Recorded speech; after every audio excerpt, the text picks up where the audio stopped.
நில அமைப்பு அடிப்படையிலேயே தமிழ்குடி நிலத்துல தான் இருக்கு. இப்ப இருக்கிற எல்லை பிரிச்சு அடிப்படையிலே தமிழ்நாட்டுல தான் தமிழ் நிலத்துல தான் இருக்குது.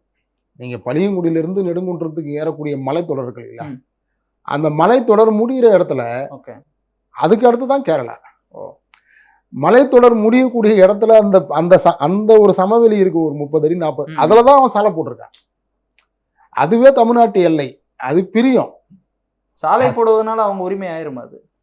அதாவது இப்போ வந்து என்ன பிரச்சனைன்னா, தமிழ்நாட்டிலையும் வந்து ஏற்கனவே சாலை இருந்திருக்குது.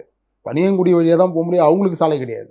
ஓகே இந்த மங்களதேவி கோயிலுக்கு போவதற்கு அவர்களுக்கு சாலை கிடையாது. அவங்க வந்து குமுளி வழியா 14 கிலோமீட்டர் 15 கிலோமீட்டர் பயணிச்சு தான் அவங்க வந்து காடுகளில் பயணிச்சு மலையில பயணிச்சு தான் அவங்க போகணும். ஆனா தமிழ்நாட்டில் பளியங்குடியிலிருந்து கூடலூர் மாவட்டம், அது கம்பத்தை ஒட்டி இருக்கக்கூடிய பகுதி, பளியங்குடியிலிருந்து நீங்க வந்து 6 கிலோமீட்டர் தூரம் வந்து மலைப்பாதையில பயணிச்சிங்கனாலே நடந்து போனால நீங்க வந்து கண்ணகி கோயிலுக்கு போயிடலாம். ஓகே வெள்ளைக்கார அதிகாரிகள்லாம் இந்த வழி தான் போவாங்க.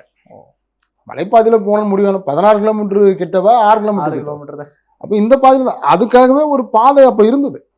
ஓகே வெள்ளைக்காரன் காலகட்டத்தில் இருந்தது. அந்த வழியா தமிழ் மக்கள் தொடர்ச்சியா போயிட்டு வந்துட்டு தான் இருக்கிறாங்க.